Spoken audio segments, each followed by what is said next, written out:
Welcome to commerce classes. ಇವತ್ತಿನ ಒಂದು ವಿಡಿಯೋದಲ್ಲಿ ಡಿಬೆಂಚರ್ಸ್, ಇಶ್ಯೂ ಆಫ್ ಡಿಬೆಂಚರ್ಸ್, ಇದರಲ್ಲಿ 6 ಮಾರ್ಕ್ಸ್ ಪ್ರಾಬ್ಲಮ್ ನ ಡಿಸ್ಕಸ್ ಮಾಡ್ತಾ ಇದ್ದೀವಿ. ಈ ಒಂದು ಕ್ವಶನ್ ಪೇಪರ್ ಪ್ರಾಬ್ಲಮ್ ಏನಿದೆ ನಿಮಗೆ 2023 ಮಾರ್ಚ್ ಅಲ್ಲಿ ನಡೆದಿರುವಂತಹ ಎಕ್ಸಾಮ್ ಅಲ್ಲಿ ಕೇಳಿರುವಂತ ಪ್ರಾಬ್ಲಮ್ 6 ಮಾರ್ಕ್ಸ್ ಗೆ ಕೇಳಿದ್ದಾರೆ. ಏನ್ ಕ್ವಶನ್ ಇದೆ ನೋಡೋಣ. Kumuda company limited issued 20,000 10% debentures of 100 each payable as follows. Kumuda company limited ಒಂದು ಕಂಪನಿ ಇದೆ.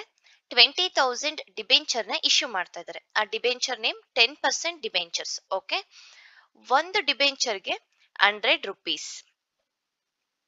ಈ 100 ರುಪೀಸ್ ಏನಿದೆ ಅದನ್ನ ಎಗೈನ್ ಡಿವೈಡ್ ಮಾಡಿದ್ದಾರೆ.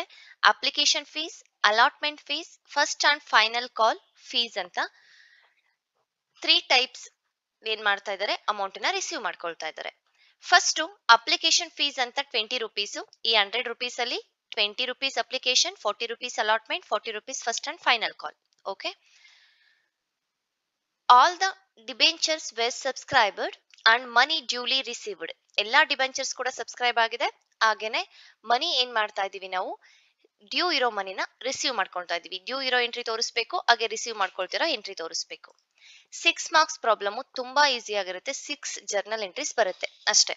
ನೀವು 6 ಜರ್ನಲ್ ಎಂಟ್ರೀಸ್ ನ ಹಾಕಿದ್ರೆ ಕರೆಕ್ಟ್ ಆಗಿ ನಿಮ್ಗೆ 6 ಮಾರ್ಕ್ಸ್ ಸಿಗುತ್ತೆ. ವಿತ್ ನೆರೇಷನ್ ಬರಿಬೇಕು. ನೀವು ನೆರೇಷನ್ ಅಂದ್ರೆ ಬೀಯಿಂಗ್ ಅಂತ ಹೇಳ್ಬಿಟ್ಟು ಬರಿಬೇಕಾಗತ್ತೆ. ಫಸ್ಟ್ ನಾವೀಗ ನೋಡೋಣ ಏನ್ ಕೇಳಿದರೆ, pass necessary journal entries to record about transaction.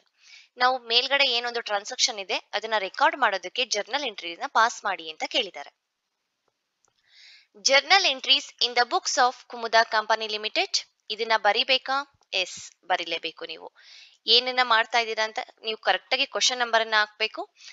ಏನು ಪ್ರಿಪೇರ್ ಮಾಡ್ತಾ ಇದ್ದೀರಾ ಅಂತ ಬರಿಬೇಕು. Journal entries in the books of Kumuda company limited. Journal ಎಂಟ್ರೀಸ್ಗೆ ನಿಮ್ಗೆ ಎಷ್ಟು ಕಾಲಮ್ ಬರುತ್ತೆ? 5 ಕಾಲಮ್ಸ್ ಬರುತ್ತೆ. Date, particulars, LF, debit amount, credit amount. Date column ಅಲ್ಲಿ ನಾವು 1, 2, 3, 4 ನಾವು ಡೇಟ್ ಅನ್ನ ಹಾಕ್ತಾ ಇದ್ವಿ. ಬಟ್ ಇಲ್ಲಿ ಯಾವುದೇ ಡೇಟ್ ಅನ್ನ ಕೊಟ್ಟಿಲ್ಲ ಕ್ವಶನ್ ಅಲ್ಲಿ. ಹಾಗಾಗಿ ಜಸ್ಟ್ ಜರ್ನಲ್ ಎಂಟ್ರೀಸ್ ನಂಬರ್ ಅನ್ನ ಮೆನ್ಷನ್ ಮಾಡ್ತಾ ಇದ್ವಿ. 1, 2, 3, 4, 5, 6 ಜರ್ನಲ್ ಎಂಟ್ರೀಸ್ ಬರುತ್ತೆ. ಹಾಗೆ ಪರ್ಟಿಕ್ಯುಲರ್ ಅಲ್ಲಿ ಏನೊಂದು ಟ್ರಾನ್ಸಾಕ್ಷನ್ ಆಗಿದೆ ಅದನ್ನ ಎಂಟ್ರಿ ಮಾಡ್ತೀವಿ. ಡೆಬಿಟ್ ಅಮೌಂಟ್, ಕ್ರೆಡಿಟ್ ಅಮೌಂಟ್ ನ ಎಂಟ್ರಿ ಮಾಡ್ತೀವಿ. ಫಸ್ಟ್ ಜರ್ನಲ್ ಎಂಟ್ರಿ ಏನ್ ಬರುತ್ತೆ ನೋಡೋಣ. 20 ಅಪ್ಲಿಕೇಶನ್ ಫೀಸ್.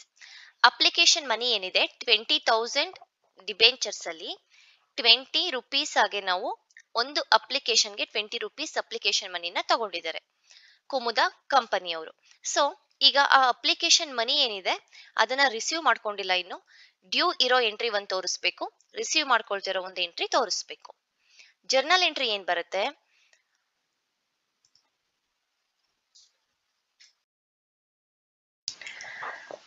ನಾವು ಡಿಬೆಂಚರ್ಸ್ ನ ಇಶ್ಯೂ ಮಾಡುವಾಗ ಮೊದಲನೇ ಏನ್ ಮಾಡ್ತೀವಿ, ಅಪ್ಲಿಕೇಶನ್ ಮನಿನ ರಿಸೀವ್ ಮಾಡ್ಕೊಳ್ತೀವಿ. ಆ ನಂತರ ಅಲಾಟ್ಮೆಂಟ್ ಮತ್ತೆ ಫಸ್ಟ್ ಅಂಡ್ ಫೈನಲ್ ಕಾಲ್ ಮನಿನ ರಿಸೀವ್ ಮಾಡ್ಕೊಳೋದು. ಸೊ ಈಗ ಅಪ್ಲಿಕೇಶನ್ ಮನಿನ ರಿಸೀವ್ ಮಾಡ್ಕೊಂಡಿದೀವಿ. ಈ ಅಪ್ಲಿಕೇಶನ್ ಮನಿ ರಿಸೀವ್ ಮಾಡ್ಕೊಂಡಿರೋದನ್ನ ಎಂಟ್ರಿ ಮಾಡೋಣ. ಜರ್ನಲ್ ಎಂಟ್ರಿ ನೆನಪಿದೆ ಅಲ್ಲ, ನೀವು ಫಸ್ಟ್ PUC ಕೂಡ ಕೇಳ್ತಿರ್ತೀರಾ.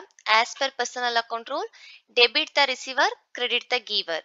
ಹಾಗೇನೆ real account, debit what comes in to the business, credit what goes out to the business. Nominal account, debit all expenses or losses, credit all incomes or gains. ನೀವು ಅದನ್ನ rules ಪ್ರಕಾರ ಕೂಡ ಮಾಡ್ತಾ ಹೋಗ್ಬೋದು. Rules ಇಲ್ದೇನೆ ಹಾಗೆ ನೀವು ಈಸಿಯಾಗಿ ಯಾವ ರೀತಿ ನೆನ್ಪಿಟ್ಕೊಳೋದು ಅಂತ ಕೂಡ ಹೇಳ್ಕೊಡ್ತೀನಿ. ಫಸ್ಟ್ ಎಂಟ್ರಿ, ನಾವೀಗ ಅಪ್ಲಿಕೇಶನ್ ಮನಿನ ರಿಸೀವ್ ಮಾಡ್ಕೊಂಡಿದೀವಿ. ರಿಸೀವ್ ಮಾಡ್ಕೊಂಡಿದೀವಿ ಅಂದ್ರೆ ಬ್ಯಾಂಕ್ ಆರ್ ಕ್ಯಾಶ್ ಮೂಲಕ ರಿಸೀವ್ ಮಾಡ್ಕೊಂಡಿರ್ತೀವಿ. ಕ್ಯಾಶ್ ಬರ್ತಾ ಇರುತ್ತೆ, ಇಲ್ಲ ಬ್ಯಾಂಕ್ ಅಕೌಂಟ್ ಇಲ್ಲ ಚೆಕ್ ಮೂಲಕನಾದ್ರೂ ರಿಸೀವ್ ಮಾಡ್ಕೊಂಡಿರ್ತೀವಿ. ಸೊ ಆಸ್ ಯೂಶುವಲ್ ನಾವು ಬ್ಯಾಂಕ್ ಅಂತಾನೆ ತಗೊಳ್ಳೋದು. ಯಾಕೆಂದ್ರೆ ತುಂಬಾ ಅಮೌಂಟ್ ಇರುತ್ತಲ್ಲ, ಅದು ಕ್ಯಾಶ್ ಟ್ರಾನ್ಸಾಕ್ಷನ್ ನಡೆಯೋದಿಲ್ಲ, ಬ್ಯಾಂಕ್ ಮೂಲಕನೇ ಇರುತ್ತೆ. Bank account debtor to 10% debenture application account. So ಇಲ್ಲಿ 10% ಡಿಬೆಂಚರ್ ಅಂತ ಕೊಟ್ಟಿದ್ದಾರೆ ಕ್ವಶನ್ ಅಲ್ಲೇ, ಹಾಗಾಗಿ ನಾವು 10% ಡಿಬೆಂಚರ್ ಅಂತ ತಗೊಳ್ತಾ ಇದ್ವಿ. ಇನ್ ಕೇಸ್ ನೀವು ಬೇರೆ ಯಾವುದೋ ಒಂದು ಪ್ರಾಬ್ಲಮ್ ಅಲ್ಲಿ 8% ಡಿಬೆಂಚರ್ ಇದ್ರೆ 8% debenture application account. Okay, first entry ಏನಾಗುತ್ತೆ, ನಾವು ಅಪ್ಲಿಕೇಶನ್ ಮನಿನ ರಿಸೀವ್ ಮಾಡ್ಕೊಳ್ತಾ ಇದ್ದೀವಿ. Bank account data to 10% debenture application account. 20,000 debentures ನ 20 ರುಪೀಸ್ ಅಪ್ಲಿಕೇಶನ್ ಮನಿ ಇದೆ. So 20,000 into 20 rupees 4 lakh. Next ಇದಕ್ಕೆ ನೆರೇಷನ್ ಬರೀಬೇಕು. Being application money received on 20,000 debentures at 20 per each, 20 rupees each. ಒಂದು ಡಿಬೆಂಚರ್ಗೆ ಎಷ್ಟಾಗುತ್ತೆ? 20 ರುಪೀಸ್. ಸೊ ಈ ರೀತಿ ನೀವು ಕಂಪ್ಲೀಟ್ ಆಗಿ ಒಂದು ಜರ್ನಲ್ ಎಂಟ್ರಿಯನ್ನ ಹಾಕಿ ಅಮೌಂಟ್ ಅನ್ನ ಕರೆಕ್ಟ್ ಆಗಿ ಹಾಕಿ ನರೇಷನ್ ಅನ್ನ ಬರೆದ್ರೆ 1 ಮಾರ್ಕ್ಸ್ ಇರುತ್ತೆ. 6 journal entry 6 marks with narration ಇದ್ರೆ ಮಾತ್ರ. ನೆಕ್ಸ್ಟ್ ಸೆಕೆಂಡ್ ಜರ್ನಲ್ ಎಂಟ್ರಿ ಏನಾಗುತ್ತೆ? ಇನ್ನು ಅಪ್ಲಿಕೇಶನ್ ಮನಿ ರಿಸೀವ್ ಮಾಡ್ಕೊಂಡ್ವಿ, ಇದಕ್ಕೆ ರಿಲೇಟೆಡ್ ಆಗಿದೆ ಸೆಕೆಂಡ್ ಜರ್ನಲ್ ಎಂಟ್ರಿ ಕೂಡ. ಅಪ್ಲಿಕೇಶನ್ ಮನಿ ರಿಸೀವ್ ಮಾಡ್ಕೊಂಡಿರೋ ಜರ್ನಲ್ ಎಂಟ್ರಿ ತೋರಿಸಿದೀವಿ. ಈಗ ಆ ಅಪ್ಲಿಕೇಶನ್ ಮನಿನ ನಾವು ಡಿಬೆಂಚರ್ಸ್ ಅಕೌಂಟ್ಗೆ ಟ್ರಾನ್ಸ್ಫರ್ ಮಾಡಬೇಕು. Okay, debenture application account debtor, debenture application ಮನಿನ ರಿಸೀವ್ ಮಾಡ್ಕೊಂಡಿರೋದು account debtor to 10% debenture account. ಆ ಒಂದು ಅಪ್ಲಿಕೇಶನ್ ಮನಿನ ಡಿಬೆಂಚರ್ ಅಕೌಂಟ್ಗೆ ಟ್ರಾನ್ಸ್ಫರ್ ಮಾಡ್ತಾ ಇದೀವಿ. ಎಷ್ಟು? 4 lakh rupees, 4 lakh rupees. Being application money transferred to debenture account. Being application money transferred to debenture account.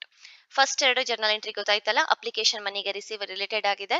Application ಮನಿನ ರಿಸೀವ್ ಮಾಡ್ಕೊಂಡಿದೀವಿ, ಅದಾದ್ಮೇಲೆ ಆ ಒಂದು ಅಪ್ಲಿಕೇಶನ್ ಮನಿನ ಡಿಬೆಂಚರ್ ಅಕೌಂಟಿಗೆ ಟ್ರಾನ್ಸ್ಫರ್ ಮಾಡಿದೀವಿ.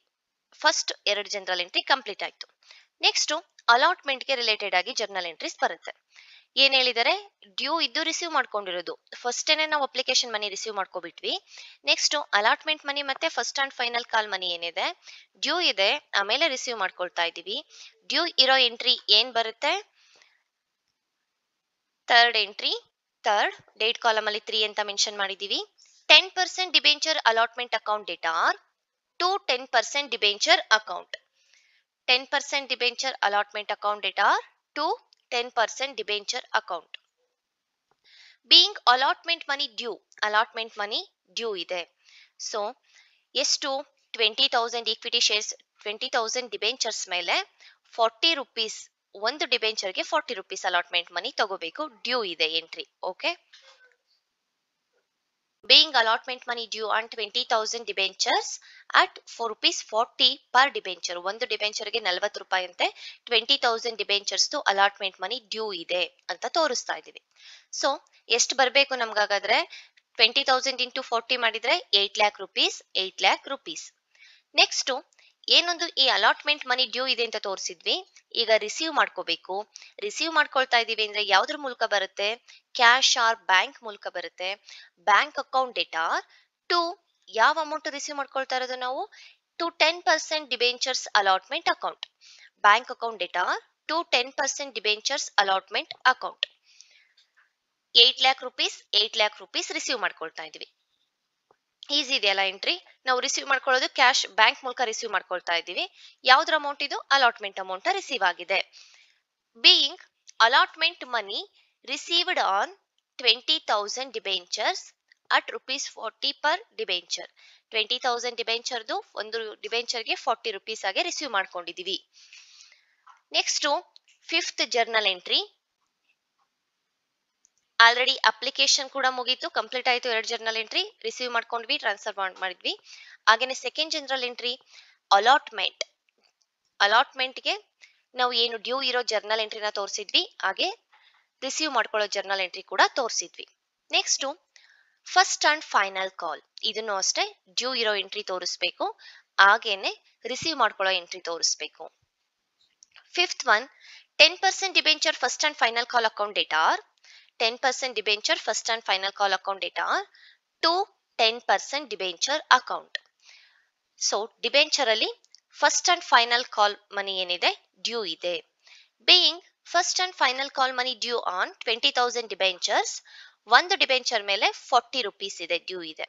So 8 lakh rupees, 8 lakh rupees. ಹೇಗ್ ಬಂತು? 20,000 into 40, 8 lakh, 8 lakh.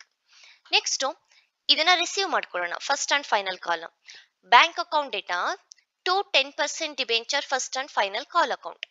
Bank account data to 10% debenture first and final call account receive ಮಾಡ್ಕೊಳ್ತಾ ಇದ್ದೀವಿ. ಸೊ ಬ್ಯಾಂಕ್ ಅಕೌಂಟ್ ಏನನ್ನ ರಿಸೀವ್ ಮಾಡ್ಕೊಂಡಿರೋದು ನಾವು? 10% debenture first and final call. So first and final call ಮನಿನ receive ಮಾಡ್ಕೊಂಡಿದೀವಿ.